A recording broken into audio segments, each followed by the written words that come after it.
Born in 1805, Mary Jane Grant was a mixed-race Jamaican nurse and businesswoman that cared for British soldiers during the Crimean War. After years of providing medical care in Jamaica and Panama, Mary moved to London in hopes of joining Florence Nightingale and her team of army nurses to assist with medical care for soldiers in Crimea. Although she was turned down, possibly due to her race and lack of hospital experience, Mary funded her own travel to Crimea, setting up a hotel near the battlefields to provide care and comfort to the soldiers. Although many nurses contributed to the Crimean War, Mary's support stood out as she would regularly travel to the front lines to care for soldiers from both sides of the combat. Due to her kindness, she was known as Mother Sequel among soldiers. Upon return to Britain post-war, Mary was granted the Order of Merit by the government of Jamaica and medals from other nations. Despite her contributions being well recognized in Britain at the time, her name was forgotten after her death. Mary had challenged the social norms of the 19th century, overcoming the intersecting barriers of racism and sexism.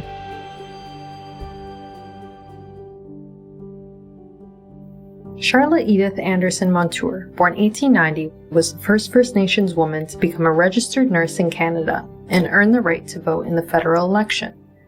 Although obtaining a high school diploma was uncommon for Canadian women at her time, Edith completed her high school education at Brantford Collegiate Institute. There were few opportunities for her to pursue a nursing education in Canada due to her Indigenous status. Edith moved to the United States to study nursing, where she graduated at the top of her class. In 1917, Edith volunteered to join the U.S. Medical Corps, treating soldiers who were injured during World War I. After the war, she returned to Canada, working at a hospital on the Six Nations Grand River Reserve, where she advocated for improving Indigenous healthcare.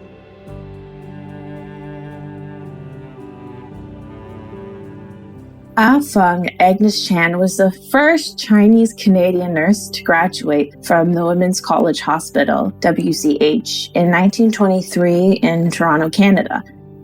Agnes was born in 1904 in China and was later sold to a Canadian family by her parents in hopes of living a better life.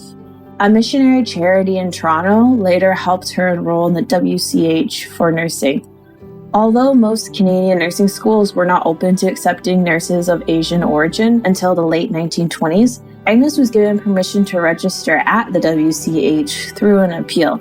After graduating with honors, Agnes returned to China, where she worked as a superintendent of nurses at a missionary hospital during a time of political unrest, while single-handedly managing the hospital for a year. For the rest of her career, Agnes cared for and saved hundreds of orphans in China and established a children's home in 1947. Agnes maintained her ties with Canada during her time in China by corresponding with the WCH and updating them on her missionary work.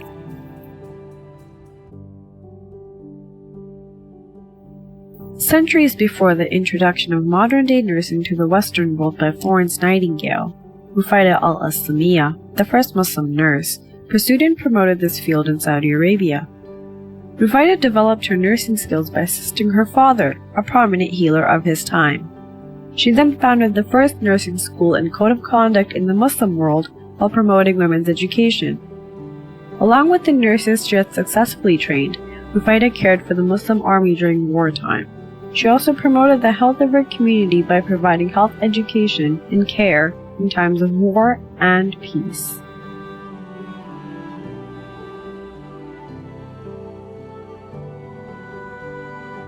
Born in the small town of Owen Sound in Ontario, Marie Scott was one of the first Black nursing students in Canada. Marie Scott had graduated high school with honors and had been labeled an excellent student. Regardless of her exemplary performance in school, Owen Sound General and Marine Nursing School had refused her admission due to her race. The hospital expressed that the sight of a Black nurse at the bedside would kill the patient. After reports of this injustice went to the press, there was a public sentiment against racial discrimination and an outpouring of sympathy. Through public advocacy, Scott was admitted to St. Joseph's Hospital in Guelph in 1947. Scott's admission was the catalyst to breaking down systemic barriers of racial injustice in nursing. However, this monumental moment did not come without issues. Scott's admission to nursing had completely disrupted the exclusionary ideal of the nurse as a middle-class white woman. Maurice endured many instances of racism and injustice throughout her entire career. Although popular and highly successful, Scott's successes were constantly invalidated. Maurice Scott's story has paved the way for Black nursing students and has proved to future students that they too could pursue their dreams. Her experience called for equal access and opportunity for education for Black students across Canada.